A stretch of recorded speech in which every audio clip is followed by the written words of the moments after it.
सभी का स्वागत है कार्तिक माह के दूसरे दिन। तो आज हम श्रवण करेंगे सबसे पहले दामोदर अष्टकम, फिर गुरु अष्टकम, उसके बाद में नरसिंह आरती, तुलसी आरती, फिर कथा श्रवण करेंगे। तो आप सभी का स्वागत है। हरे कृष्णा। तो प्रारंभ करते हैं।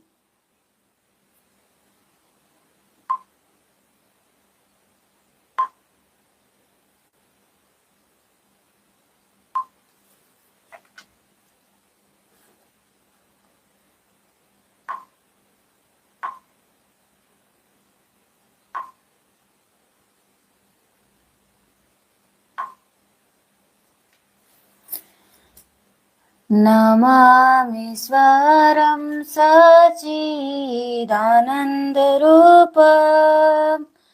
लसत्कुण्डलं गोकुले व्रजमानं यशोदाभियोलोकदलादवमानं परं दृष्टमात्यां ततोद्धृतगोप्या रुदन्तं मुहुर्नेत्रायुग्मं व्रजन्तं करं भोजयुग्मेन शताङ्कनेत्रम्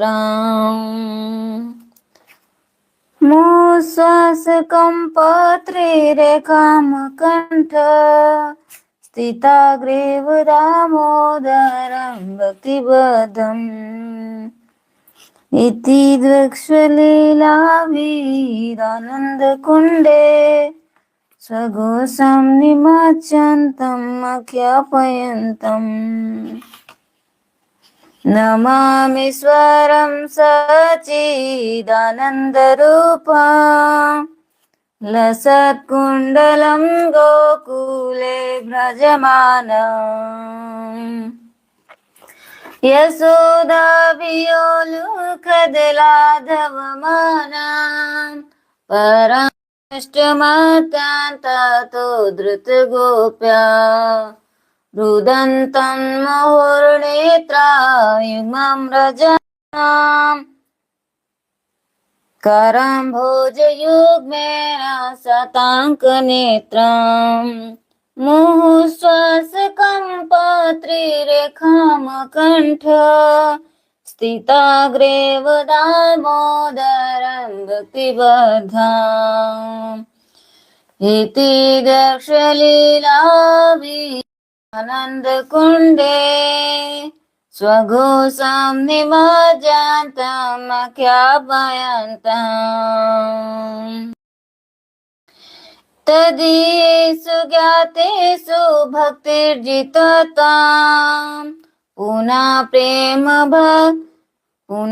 प्रेम तस्तां सतामृति वन्दे वरं देव मोक्षं न मोक्षं वधिं वा न चान्यं वरेण्यं वरे सादपीह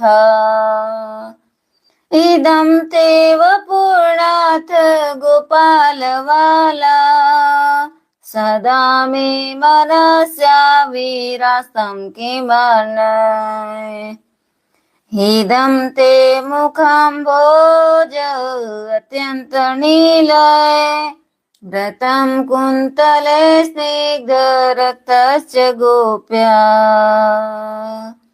मुहुश्चुम्बितं बिम्बरक्ताधरं मे मनस्याविरस्तां लक्ष्यलाभे नमो देव दामोदरानन्त विष्णु प्रसीद प्रभु दुःख जलादिमग्नम्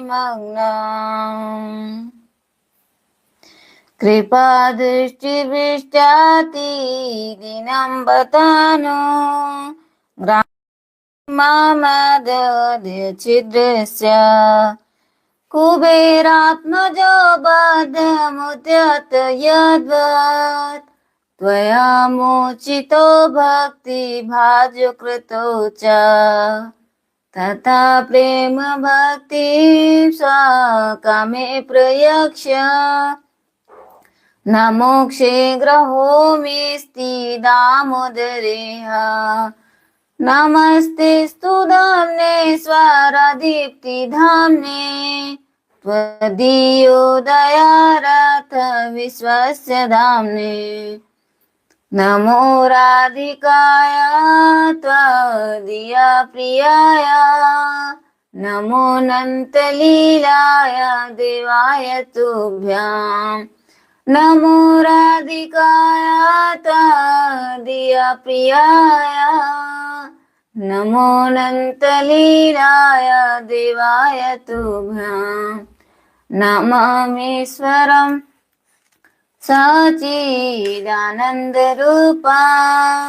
लसत्कुण्डलं गोकुले व्रजमानम् हरे कृष्णा कृष्णा कृष्णा हरे हरे हरे राम राम राम हरे हरे हरे कृष्णा कृष्णा कृष्णा हरे हरे हरे राम राम राम हरे हरे। जिनका सच्चिदानंद स्वरूप है,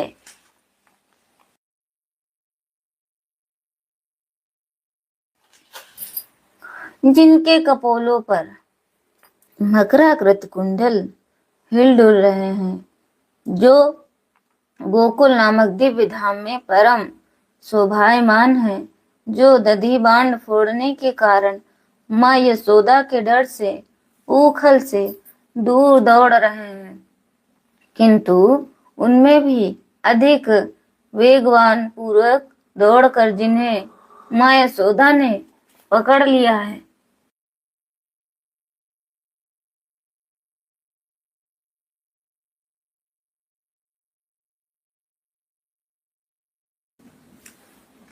ऐसे भगवान दामोदर को मैं अपना विनम्र प्रणाम अर्पित करता हूँ। माँ के हाथ में लाठी देखकर वे रोते रोते बारंबार अपनी आंखों को अपने दोनों हस्त कमल से मसल रहे हैं। उनके नेत्र भय से विहल हो रहे हैं। रुदन के आवेग से सिसकियां लेने के कारण उनके त्रिरेखा युक्त कंठ में पड़ी हुई मोतियों की माला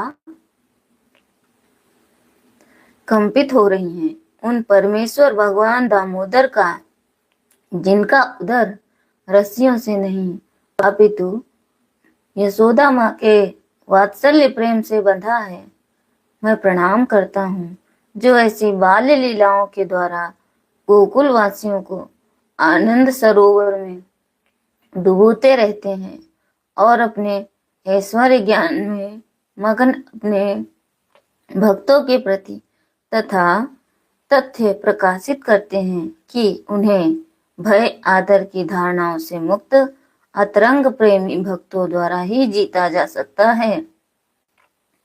तो भगवान को कैसे जीता जा सकता है? भगवान की सेवा करके उनको जीता जा सकता है। उन भगवान दामोदर को मैं कोटि कोटि प्रणाम करता हूँ।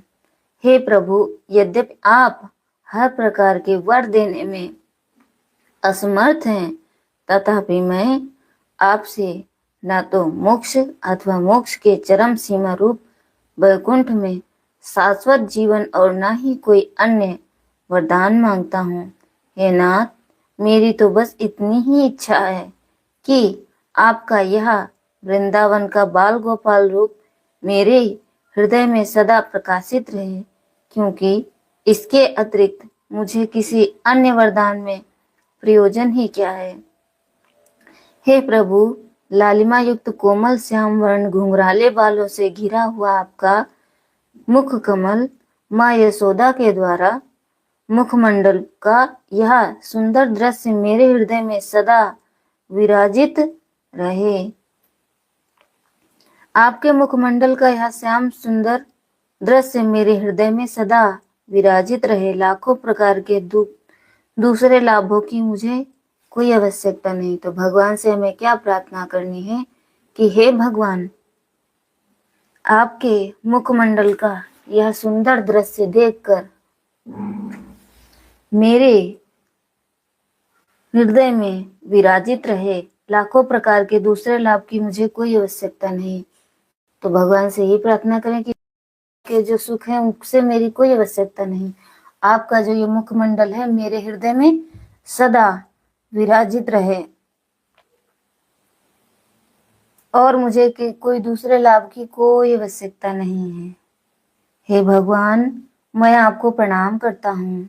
हे दामोदर, हे अनंत, हे विष्णु, हे मेरे नाथ, प्रभु, मुझे पर प्रसन्न हो जाइए। मैं दुखों के सागर में डूबा जा रहा हूँ।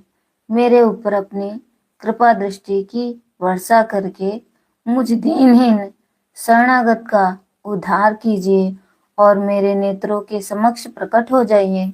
हे भगवान दामोदर, जिस प्रकार आपने दामोदर रूप में नल कुबेर और मणिग्रीवा नामक कुबेर पुत्रों को नारद के शाप से मुक्त कराकर उन्हें अपना महान भक्त बना लिया था, उसी प्रकार आप मुझे भी अपनी प्रेम भक्ति प्रदान कर दीजिए।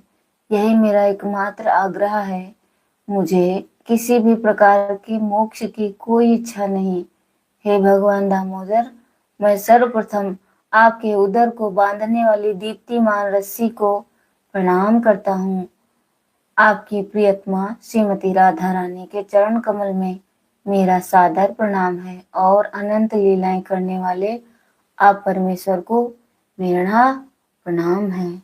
नमामीश्वरं सच्चिदानन्दरूपं लसत्कुण्डलं गोकुले व्रजमानं यशोदाभियोलुखदलादममानं परं भ्रष्टमात्यन्ततो धृतगोप्या रुदन्तं मुहुर्नेत्रायुग्मं रजन्तं कराम्भोजयुग्मेन शताङ्कनेत्रम्।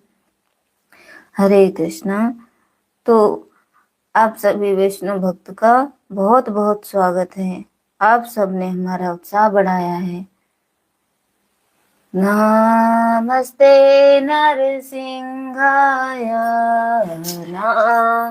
नमस्ते नरसिंहाय, प्रहलाद नाद दायिने, प्रहलाद नाद दायिने, हिरण्यकशिपुर्भक्षः शिलाटंका न खालाये।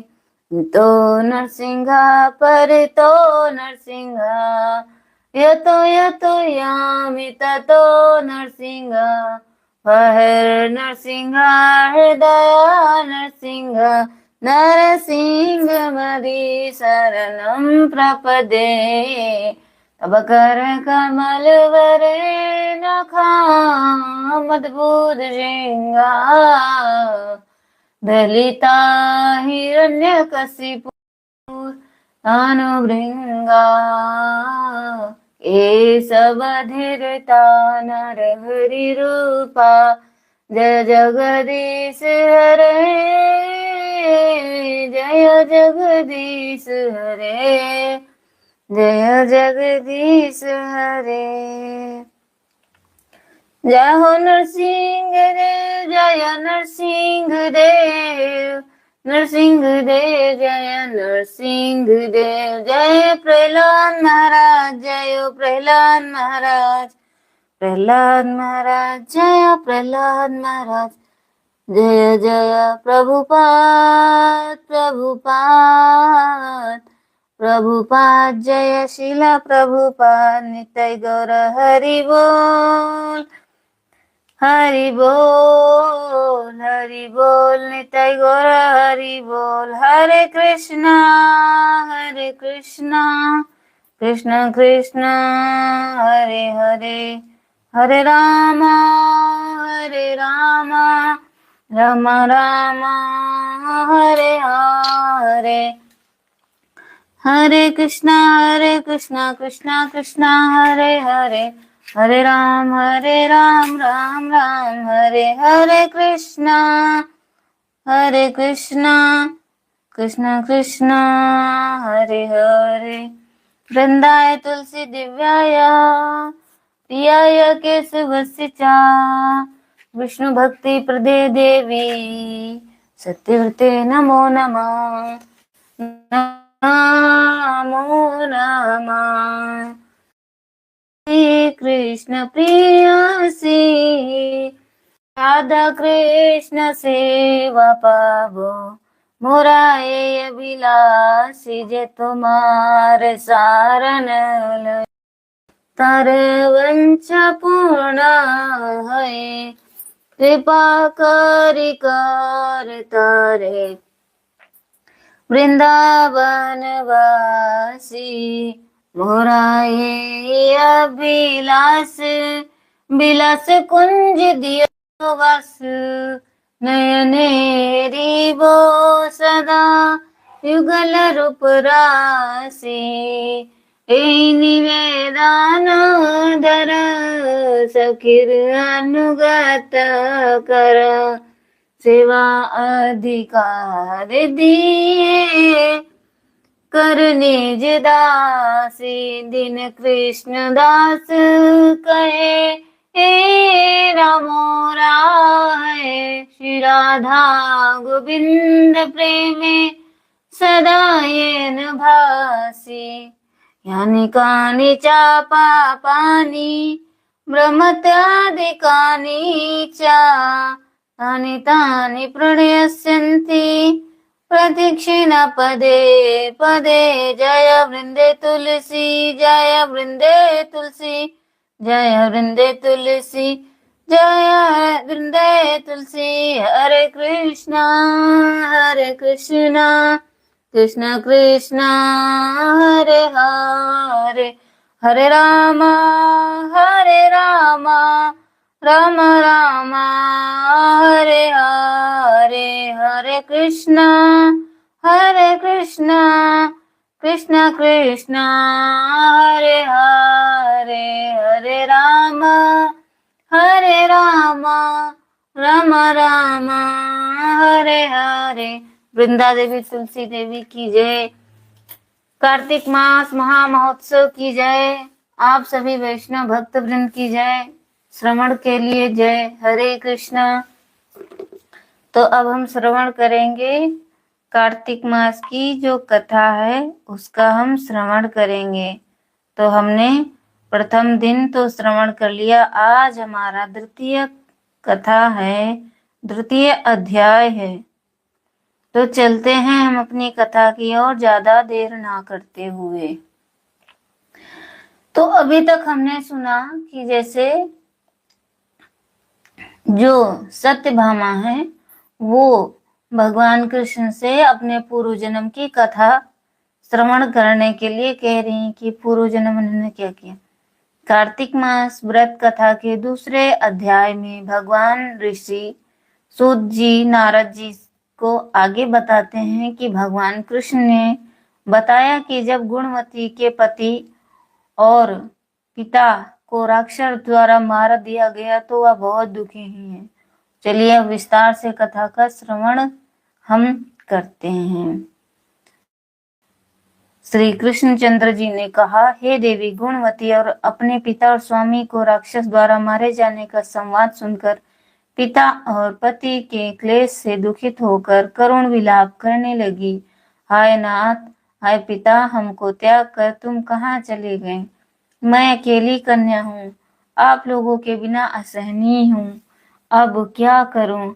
अब मेरे भोजन और वस्त्र आदि की व्यवस्था कौन करेगा? घर में स्नेह पूर्वक पालन पोषण कौन करेगा? मैं कुछ भी नहीं कर सकती। मुझ विधवा की रक्षा कौन करेगा? मैं मूर्खा कहाँ जाऊं? कौन मेरे दुख को दूर करेगा? कहाँ रहूं? क्या करूं? हाय देव, मुझ पर ऐसा कोप हुआ, अब कैसे जीऊं? मैं बड़ी ही पापिन हूँ। श्री कृष्णचंद्र जी ने कहा कि इस तरह रोते हुए वह मृगी की तरह व्याकुल होकर अपने ही भाग्यहीन, असुखी, आशाहीन, जीवनहीन कहती हुई बोली कि मैं अब आपकी शरण में जाऊं तो मेरे दुख को हरो।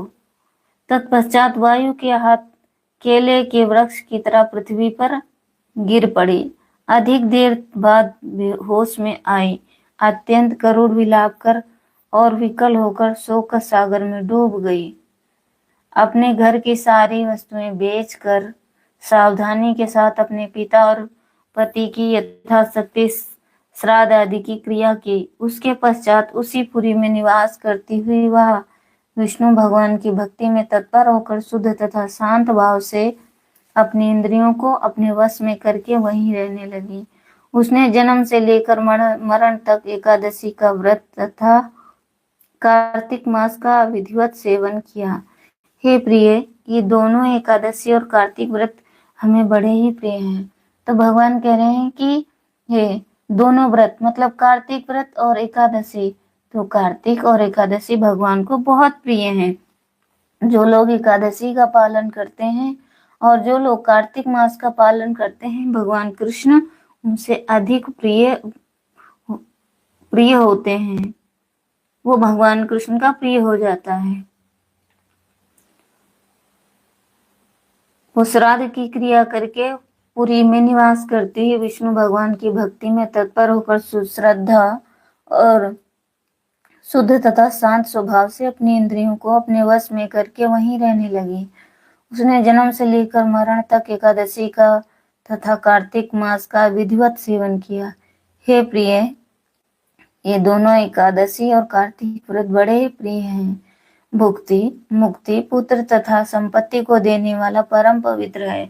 जो मनुष्य तुला की संक्रांति रहते हुए कार्तिक मास में प्रातः काल में स्नान करते हैं, वे चाहे पापी ही हों, वे पापों से मुक्त हो जाते हैं। जो मनुष्य कार्तिक स्नान, जागरण, दीपदान तथा तुलसी वृक्ष की रक्षा करते हैं, वे साक्षात विष्णु भगवान के तुल्य हैं। जो भक्त कार्तिक मास में विष्णु भगवान के मंदिर की स्वच्छता तथा विष्णु भगवान का स्वस्ति वाचन करते हैं, वे प्राणी तो जीवन मुक्त हैं।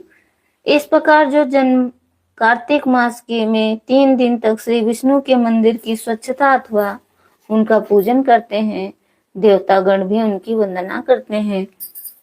जिन्होंने जन्म भर इस नियम का पालन किया, उनका तो कहना है क्या। इसी प्रकार गुणवती विधवा दक्षित होकर प्रतिवर्ष कार्तिक का व्रत और विष्णु भगवान की पूजा भक्ति पूर्वक करती रही। हे प्रिय, एक बार यह रोग के कारण वह दुबली हो गई तथा ज्वर से पीड़ित होने पर वह धीरे धीरे किसी प्रकार गंगा स्नान करने को गई। वह जल में स्नान करने के निमित्त उतरी और जाड़े से कांपने लगी और विकल हो गई। तब उसे आकाश की ओर अपनी ओर आते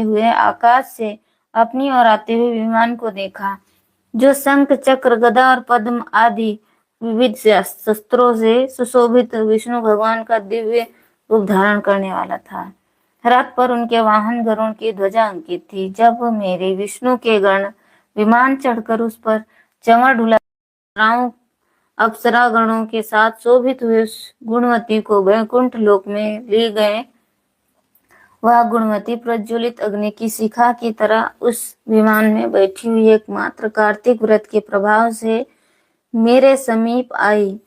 इसके अनंतर जब ब्रह्मादि देवता के प्रथम प्रार्थना करने पर मैं इस मानव लोक में आया, तब मेरे गण भी मेरे साथ हैं। हे भामिनी, ये समस्त यादव गण मेरे ही गण हैं।